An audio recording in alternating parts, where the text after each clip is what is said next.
Southeast Radio's Business Matters with Carl Fitzpatrick. Good morning, I'm Carl Fitzpatrick and welcome to this week's edition of Business Matters. Well, Regina Mangan has lived by the motto of smarter, faster, better in building the success that is Liberty Blue Estate Agents. The hallmark of Regina's progression within the property world is her ability to embrace change and the business opportunities which it can provide. Earlier this week, Regina launched her book, How to Build a Smarter, Faster, Better Estate Agency Business, and she joins us now to share her success story. Regina, I'd like to start the interview by hearing about your achievements in the business world. My background was hotel management. I set up the business. I had £7 in the bank. It was pounds time. I got a grant from the local enterprise office.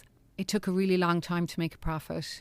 And so I had a whole load of part-time jobs to keep the show on the road. And then the opportunity arose when all these apartment blocks were built in Waterford and we were well positioned.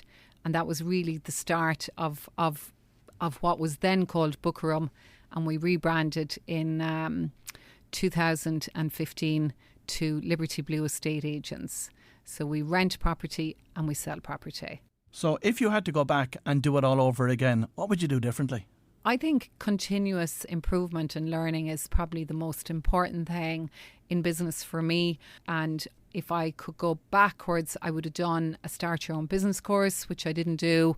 I would have worked with more mentors. I would have read more, the stuff I'm doing now. But as my mother always said, you can't put an old head on young shoulders. And in 2015, the business took a change of direction. And I think you yourself took a change of direction in terms of how you approached the business. Well, in 2015, I read about a PropTech conference in London, and I turned around to Maria Clifford, the other director, and I said, Maria, we need to go to this PropTech conference. So we went over there and there was a guy speaking called Christian Byfield. He owns a company called Base in London, and he was massively impressive and he looks like a Viking, and I really connected with him. So I invited myself over to visit his business and he kindly said no problem. So I went over with a couple of my team, and back then we were able to see how things should be. In other words, what does good look like? I have a chapter in the book about that. And his office was calm, it was organised, there was nobody running through the office, not queues of people, the phones weren't hopping off the hook, compared to our office at the time, which was hectic. It was like a crazy busy train station. So over 4 years, we were able to invest and implement 14 pieces of technology with the whole sole purpose to provide a self-service platform for customers. Because what I learned in the UK that time was that people need to be able to access information when they want it, not when it suits us. But also then transparency is so important. So this system, for example, called FixFlow, that we were the first people in the Republic of Ireland to buy this technology. 24/7 tenants can upload their maintenance issue. They can watch tutorials on how to fix things, so it reduces the costs for client, and it's in 40 different languages. So we streamlined the entire business and basically reduced waste and automated these transactions, which really have been a game changer for the business. And I know that following COVID, Liberty Blue enjoyed a 111% increase in property sales compared to 2019. So what drove that growth? Well, prior to COVID, I had gone to another real estate conference in the UK run by a gentleman called Sanjay Gandhi, and he is like a guru in real estate in the UK. And he had some amazing speakers at that event, including Tom Panos, who's one of the world's top real estate coaches. I did push-ups on the stage with him. That's my claim to fame. But ultimately, they were talking about the future of real estate and how it's so important that agents do agent-led videos, and the power of social media, and about Facebook and how you can build audiences. And a lot of that was absolutely brand new for me to hear. So I came back and we started implementing some of that and started learning about social media. And then, so when COVID hit, we'd invested in the technology. So it meant we were able to pivot really quickly. And I remember every day thinking, oh my God, what am I going to talk about today? We're not allowed out of the house. I can't show any houses. So I started doing property videos about the market, giving tips. So we got these properties to rent during COVID, but we weren't allowed into the properties. So we got our cleaners to make videos of the properties because they were essential workers, and we were able to then put the properties out on our socials. So people saw, because people were at home, they were able to see, they were watching their social media. People's viewing habits had changed because of COVID. And I think people then saw what we were doing was very different. And we won a contract to sell a new homes development on the back of it. We sold properties to people outside of the country from our videos, and that gave us confidence. And we also attended a 3-month real estate gym, and that meant that we were sharpening our process, we were refining our marketing material, we were learning, we were gaining confidence. You know, we were learning how to be better at our job. So we put all that into action, and also for anyone listening in business, it's so important that we have value in our service, and we value that what we're doing is different, you know, and going the extra mile. And in terms of our marketing, we generate a lot of views for the properties that we market for our clients. What percentage of home sellers are looking for the cheapest auctioneer? They're just not the clients we work with. And I think as an estate agent, it's important that we educate them. Sometimes people, we as Irish people, whatever, we love a bargain. Just give me your best price. Well, if I give you the cheapest fee, can I have the team? Can I invest in their negotiation skills, their training, the marketing? Like, as I say, we don't do all-inclusive buffet anymore, you know, and that's not how we run our business. We have to focus on the outcome. And it's a very stressful thing for some people to sell their home. So the communication's important, knowing what's going on, you know, during the whole process. And like, we invest heavily in training our staff. And I think for any business, continuous improvement is so important. So what inspired you to write the book, and what's it all about? I've always wanted to write a business book, and I was in London in November 2021 with the mastermind group I'm part of and my mentor Sanjay, and I had told him before I wanted to write a book, and there was a company there called Write Business, and they help people write business books, or actually any kind of book. So I made an appointment and he challenged me. He said, Regina, get it done. So I decided that I would have it done by my son's birthday, which was November, and I hit that target. I'm a target-driven person. I wouldn't be much good running an estate agency business if I didn't get targets. And I loved the process of writing. And look, I was excited about, particularly over the last couple of years, the journey, mostly since COVID, and how implementing what we'd learned and trusting the process has really helped us grow the business. And how could people utilise the qualities that are in the book to build a successful business of any type? Well, there's a number of topics in there. Mind the money, know your value, okay? Smarter, faster, better is overall. Smarter is about what we have learned is embracing technology and doing things smarter. Like, we have one of our mentors is a guy called Tony, who's former CEO of a manufacturing company. And he's always talking about reduce, eliminate, automate. Reduce is in reduce waste. So it's a mindset and being smart about how we do things. Faster is about first to market, not waiting, be out in front of it. And better, we are not saying that we are better than anybody else. We just want to be better than we were. We're striving for continuous improvement, and enjoying the journey along the way is just really, really important. And I know that having the right people by your side has been critical to your own success. So how do you identify the people that you want on the bus? And more importantly, how do you ensure that they stay seated? That is a really good question, Carl. People on the bus can consist of your staff, but they can also be other people. For example, we've worked with a marketing consultant, Paula Ronan, and she's from Wexford. Give a shout out to Wexford lady. And she's been on our bus for 8 years. She has other clients. My bank manager I wrote about, who actually gave me my first overdraft, she was always on my bus, Nora Widger. Having good solicitors, good advice. So somebody might be in business, they might have no staff, but the people that they contract, the people they work, our contractors are on our bus. And I have kicked a couple off the bus over the years, and we're very clear about what our values are, about, doing a good job and not leaving our tenants waiting, our clients.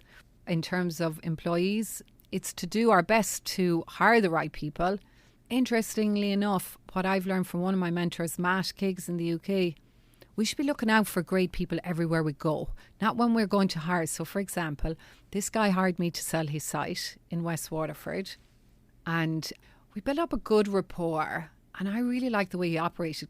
2 years into getting to know this guy, I hired him to be our general manager. And then in terms of keeping the people on the bus, you have to mind your people, and that is so important. So helping them grow and sharing and celebrating successes and having a bit of crack along the way and a bit of fun. We've great fun in the office.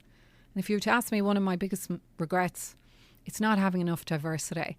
We were all women, and in the last 18 months we've 3 guys in the office, and I have to say we are the better for it. And of course, marketing techniques have evolved in recent years in your own business. But what's working best for Liberty Blue today? For anyone listening who's in business, Google reviews are ultra important. They are social proof. So you need to be asking people who are happy with your service for Google review. Social media is essential. It's not optional. I think people love raw and real, and you don't have to be worried about being perfect and, looking perfect. I think people actually appreciate that, because there's so many influencers on social media who seem to have everything perfect, and I don't think that's relatable. So just do it. I think the way we need to look at social media, and the way I look at it, is they're like different channels on your television. Okay, so LinkedIn is probably your prime time. Then your TikTok is maybe, something more light. Social media is social.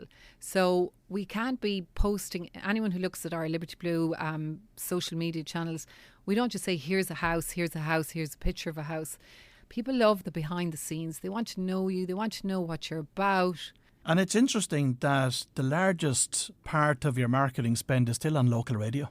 It is a significant part, yeah. We invest in advertising on local radio because we've got to stay front of mind with our customers and our community. Very, very important.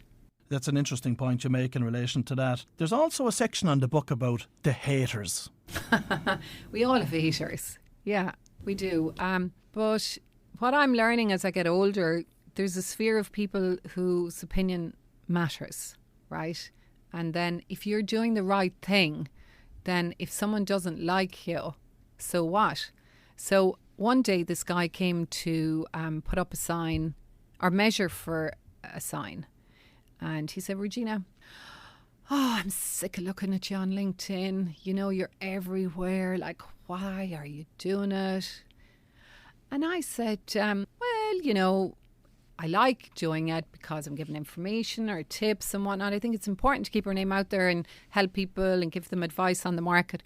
People are sick of looking at you. And then I remember what Lisa Novak said to me, who's an amazing realtor in Australia in the top 50. She said, when someone says something crappy like that to you, you say, change the channel, honey. So I said, why don't you change the channel? Watch somebody else. Now, needless to say, I didn't give him the job that he pitched for. And second of all, this actually happened. I went into the office and I sat down, I asked the phones, which I don't get the opportunity to do enough. And this man, anyway, said, I'm ringing up, I'm looking for a valuation for property, family property. And I said, and I introduced myself, Regina Mangan here. How are you? How can I help you? Regina, I'm always watching you on LinkedIn. I love what you're doing. We're not for everyone. We're not. And you know what? That's okay. That is absolutely okay. And of course, the one constant in business is change. So what's your approach to change? I read a fantastic quote recently by Albert Einstein, and he was a pretty smart guy. And he said the measure of intelligence is the ability to change. So, you have to be moving with the times. You have to look at what's coming around the corner. My team know that if we hadn't pivoted and invested in technology when we were all sent home to work from home, or we hadn't embraced from social media and been out there, what would have happened to our business? So I don't think it's optional. I think change is inevitable in life. I mean, in 10 years' time, where am I going to be? My life is going to be different. It's going to have changed. So we have to plan.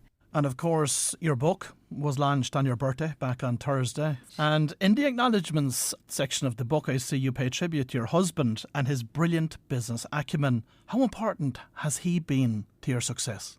My husband is a great support, but also he's really smart in business. So we tend to have a lot of business conversations and we get a buzz off it. You know, we share ideas, and I remind him on several occasions when I share a good one with him. He's probably a lot more modest, let's be frank. But yeah, I've learned a lot. He's very measured, and I have learned not to react too quickly to things. Before, I could be a bit impulsive. You know, now I'm more measured. I slow things down, and I've got that from him. And also, he really supports me. And it's great. I'm lucky and I'm grateful. And Regina, what's the outlook for the property market in 2024? I'm sure many of our listeners will be wondering that this morning. Well, everything is about supply and demand. So we know that there isn't enough supply, and that the stock levels were down drastically last year on year before, on Daft, in my home. And we are building an average of 30,000 new homes a year. Jim Power, the economist, reckons we need 40,000. Other people say more. So I think whilst there's new homes being built, and that's positive, we are still working in a deficit. So we've a shortage. And the rental market is a tough environment. So I suppose for sellers, there is very little competition out there in terms of prices.